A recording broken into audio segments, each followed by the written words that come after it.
வணக்கம். என் பெயர் சன்வி. நான் டமாய் தொடக்கப் பள்ளியில் 4ஆம் வகுப்பு படிக்கின்றேன். ராசராச சோழன் தஞ்சை பெரிய கோவிலை கட்டிய காலத்தில் இங்கிலாந்தில் ஆங்கில மொழி பிறந்தது. 10ஆம் நூற்றாண்டில் ஆங்கில மொழியும், 8ஆம் நூற்றாண்டில் பிரெஞ்சு மொழியும், 6ஆம் நூற்றாண்டில் ஜெர்மனிய மொழியும் தோன்றின. ஆனால் 3000 ஆண்டுகளுக்கு முன்பாக தமிழில் தொல்காப்பியம் என்ற இலக்கண நூல் எழுதப்பட்டது. அன்று எவ்வளவோ இலக்கியங்களை எழுதி தமிழை வளர்த்தார்கள். ஆனால் இன்று தமிழை காக்க எல்லோரும் பாடுபடுகிறார்கள். சொல்லில் உயர்வு தமிழ் சொல்லே, அதை தொழுது படித்திடடி பாப்பா என்றார் பாரதியார். ஒவ்வொரு சொல்லையும் கடவுளாக பார்த்தவர் பாரதியார். அவர் வழியில் வந்தவர்தான் பாரதிதாசன். தமிழ்மொழி வடமொழியால் ஆக்கிரமிக்கப்பட்ட போது மனம் நொந்தார். செந்தமிழே உயிரே நறுந்தேனே, செயலினை மூச்சினை உனக்களித்தேனே, நைந்தாயனில் நைந்து போகும் என் வாழ்வு நன்னிலை உனக்கெனில் எனக்கும் தானே என்றார்.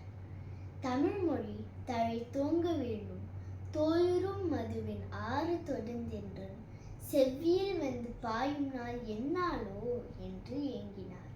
ஒரு காதலி தன் காதலனை புகழ்ந்தார். ஆனால் காதலனோ சோர்ந்து அழுதான். தன்னை நல்ல தமிழால் புகழாமல் கொச்சை தமிழால் புகழ்ந்தாள் என்று அழுததாக பாரதிதாசன் சொல்லுவார். ஐயா, எல்லோருக்கும் மரணம் பொதுதானே, யாரும் தப்பிக்க முடியாதா என்று கேட்டார்கள்.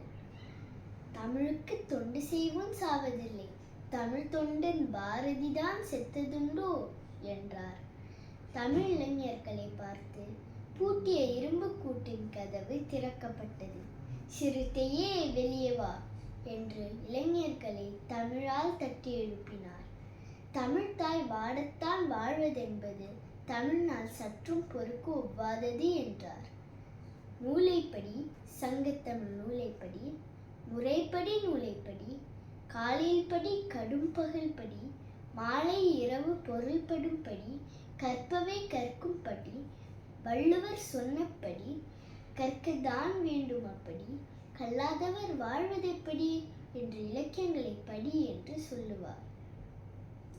இன்று நாம் எல்லாம் தமிழர்கள் என்று சொல்லிக்கொண்டு வாழைப்பழத்தை வாழைப்பழம் என்றும் மழையை மலை என்றும் உச்சரிக்கிறோம். நாம் தமிழை வளர்க்க வேண்டிய அவசியம் இல்லை, தமிழை அழிக்காமல் இருந்தால் போதும். இதுதான் நாம் பாரதிதாசனுக்கு நாம் செய்கின்ற நன்றியாகும் என்று கூறி விடை பெறுகிறேன். நன்றி.